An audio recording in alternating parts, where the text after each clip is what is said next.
नाज़रीन, कुरान मजीद में अल्लाह ताला ने हमारे लिए कई सबक आमोज किस्से बयान किए हैं, जहाँ कहीं किसी कौम की किसी खास आदत का जिक्र है तो कहीं किसी कौम की नाफरमानी और सरकशी का तज़किरा है और कहीं इन्हीं कौमों की बदआमालियों के बदले इनके अंजाम का जिक्र है। इन्हीं कौमों में से एक कौम ऐसी भी थी जिसे कौम सबा के नाम से पुकारा गया है। कौम सबा के लोग कौन थे और इन्हें अल्लाह ताला ने कैसे गरक किया, इनके हवाले से अल्लाह ताला ने कुरान मजीद में क्या इरशाद फरमाया और आज के जमाने में कौम सबा के बाकी लोग इस वक्त कहाँ हैं, इन सवालों के जवाबात जानने के लिए आपसे गुजारिश है कि हमारी आज की ये मालूमात से भरपूर वीडियो आखिर तक खुद भी जरूर देखिएगा और अपने दीगर दोस्तों के साथ भी शेयर जरूर कीजिएगा। तो नाज़रीन मोहतरम, आपको बताते चलें कि कुरान पाक में अल्लाह ताला ने कौम सबा के हवाले से पूरी सूरह सबा के नाम से नाजिल फरमाई और आयत नंबर 15 में इरशाद फरमाया कि कौम सबा के लिए अपनी बस्तियों में कुदरत इलाही की निशानी मौजूद थी। इनके दाएं और बाएं 2 बाग थे। हमने इनको हुक्म दिया कि अपने रब की दी हुई रोजी खाओ और उसका शुक्र अदा करो। ये उम्दा शहर और वो बख्शने वाला रब है। लेकिन इन्होंने रूगर्दानी की तो हमने इन पर जोर के सैलाब का पानी भेज दिया और हमने इनके हरे भरे बागों के बदले 2 ऐसे बाग दिए जो लजीज मेवों वाले और बकसीर छांव और कुछ बेरी के दरख्तों वाले थे। प्यारे साथियों, इमाम अहमद रहमतुल्लाह अलैह हजरत इब्ने अब्बास रज़ी अल्लाह ताला अन्हु से रिवायत करते हैं कि एक शख्स ने रसूलुल्लाह सल्लल्लाहु अलैहि वसल्लम से दरियाफ्त किया कि क्या सबा जिसका कुरान में जिक्र है ये किसी मर्द या औरत का नाम है या जमीन के किसी हिस्से का। रसूलुल्लाह सल्लल्लाहु अलैहि वसल्लम ने फरमाया कि ये एक मर्द का नाम है जिसकी औलाद में 10 बेटे पैदा हुए, जिनमें से 6 यमन में आबाद रहे और 4 शाम में। यमन वाले 6 में से 6 कबीले पैदा हुए जो इन्हीं के नाम से मारूफ हुए और शाम में बसने वालों के कबाइल भी इन्हीं के नामों से मशहूर हुए। सबा का असल नाम अब्दुल शमस था। सबा अब्दुल शमस बिन यशीब बिन यरब बिन कहतान। मुअर्रिखीन के मुताबिक सबा अब्दुल शमस ने अपने जमाने में हजरत मोहम्मद सल्लल्लाहु अलैहि वसल्लम की बिशारत सुनाई थी।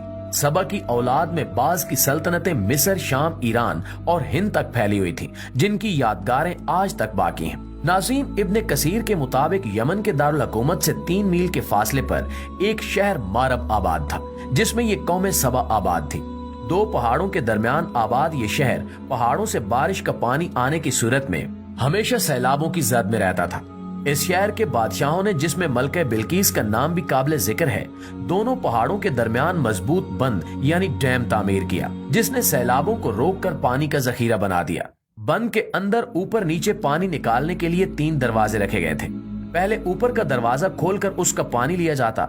जब ऊपर का पानी खत्म हो जाता तो उससे नीचे का और इसके बाद सबसे नीचे का दरवाजा खोला जाता, यहाँ तक कि दूसरे साल बारिशों से फिर पानी भर जाता। बंद के नीचे एक बड़ा तालाब था जिसमें 12 नहरें निकालकर शहर के मुख्तलिफ अतराफ में पहुंचाई गई थी। ये शहर जरूरतों में हमेशा सबसे आगे रहा और हमेशा सरसब्ज व शादाब रहा। शहर के दाएं बाएं जो पहाड़ थे, इनके किनारों पर बागात लगाए गए जिनमें पानी की नहरें जारी थी। इनमें हर तरह के दरख्त और हर किस्म के फल बकसरत पैदा होते। इमाम कतादा के बयान के मुताबिक इन बागात में एक औरत अगर सर पर टोकरी लेकर चलती और दरख्तों से फल तोड़ती तो थोड़ी देर के बाद वो टोकरी भर जाया करती थी।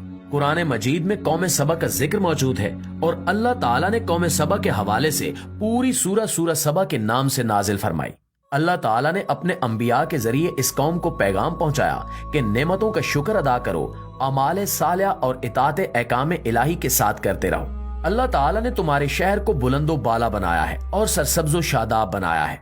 आबो हवा ऐसी सेहत बख्श कि पूरे शहर में मच्छर, मक्खी, सांप और बिच्छू जैसे मूजी जानवरों का नामो निशान नहीं था, बल्कि बाहर से आने वाले मुसाफिरों के कपड़े में जुएं या दूसरे मूजी अशरात होते तो वो भी यहाँ आकर मर जाया करते थे। नाज़रीन, रिवायात के मुताबिक इस कौम पर अल्लाह ने 13 अंबिया भेजे, मगर किसी भी तफसीर में किसी मखसूस नबी का जिक्र मौजूद नहीं है। लेकिन कहा जाता है कि इन लोगों ने अंबियाए कराम की तकजीब की, इन्हें झुटलाया और अल्लाह ताला के अहकामात से सरकशी और रूगर्दानी की, जिसके नतीजे में कौम सबा की सरकशी के सबब अल्लाह ताला ने इस कौम को सजा देने के लिए सदे मगरिब यानी वो दीवार जो इन्होंने बनवाई थी, इसको तोड़कर सैलाब से तबाह करने का इरादा फरमाया और पानी के अजीम शान बंद पर अंधे चूहे मुसल्लत कर दिए, जिन्होंने इस बंद की बुनियादों को खोखला कर दिया।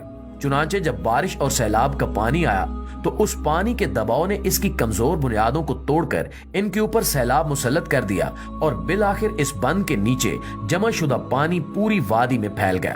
तमाम मकानात मुनहदिम और दरख्त तबाह हो गए। पहाड़ों के दरमियान जो बागात थे उनका पानी भी खुश्क हो गया। मुअर्रिखीन लिखते हैं कि चूहों को देखते ही वो लोग दूसरी जगह मुंतकिल हो गए। कुछ सैलाब के शुरू में ही वहां से चले गए।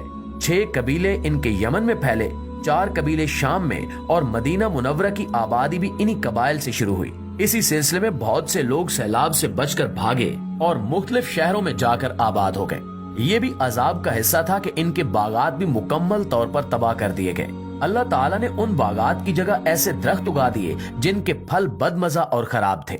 ये दरख्त इताअत की एक किस्म है जिस पर कुछ फल होता है और कुछ खाया जाता है, मगर इस दरख्त के फल भी बदमजा होते हैं। हज़रत अबू उबैदा रज़ी अल्लाह ताला अन्हु ने फरमाया कि खमद हर ऐसे दरख्त को कहा जाता है जो खारदार भी हो और कड़वा भी। प्यारे दोस्तों, इब्ने कसीर ने कौम सबा के हवाले से एक काहिन का किस्सा भी लिखा है। सैलाब आने का अजाब आने से पहले एक काहिन को इसका इल्म हो गया था। उसने अजीब तदबीर से अपनी जमीन जायदाद वगैरह फरोख्त की, फिर कौम को आने वाले अजाब से बाखबर किया और कहा कि फौरन यहाँ से निकल जाओ। उसने ये भी बताया कि अगर बहुत दूर महफूज मकाम पर जाना है तो ओमान चले जाओ, जिन्हें ऐसी सवारियां चाहिए जो कीचड़ में साबित कदम रहें और कैद के जमाने में काम आए। वो लोग मदीना मुनव्वरा चले जाएं जिसमें खजूर कसरत से है। इसी तरह जो शराब, खमीरी रोटी और फल चाहते हैं वो लोग बसरा चले जाएं। कौम ने उसके मशवरे पर अमल किया। कबीला आजम के लोग तो अमान चले गए, गसान बसरा की तरफ, औस और हजरत और बनु उस्मान यसरब की तरफ निकल गए। इस तरह ये कौम टुकड़े टुकड़े हो गई, मगर कुछ लोग जो बच गए इनको अल्लाह ताला ने अजाब की सूरत में तबाह बर्बाद कर दिया। प्यारे दोस्तों, कौम सबा के अरूजो जवाल के जिक्र में बड़ी निशानी और इबरत है। रसूलुल्लाह सल्लल्लाहु अलैहि वसल्लम ने फरमाया कि मोमिन का हाल अजीब है। इसके मुतल्लिक अल्लाह ताला जो भी तकदीरी हुक्म नाफिज फरमाता है सब खैर ही खैर और नफा ही नफा होता है। अगर मोमिन को राहत और खुशी हासिल होती है तो ये अल्लाह का शुक्र अदा करता है जो कि इसके लिए आखिरत में नफा बन जाता है। अगर तकलीफ पेश आ जाए तो सब्र करता है जिसका अजर और सवाब मिलता है। ये मुसीबत भी उसके लिए खैर और नफा का बायस बन जाती है। चुनांचे हमें चाहिए कि कुरान पाक में बयान करदा इन किस्सों को सुनकर अपने लिए ऐसा सबक निकालें जिसमें हमारे लिए खैर ही खैर हो। अल्लाह ताला हमें अपने अहकामात समझने और इन पर अमल करने की तौफीक अता फरमाए। आमीन सुमा आमीन।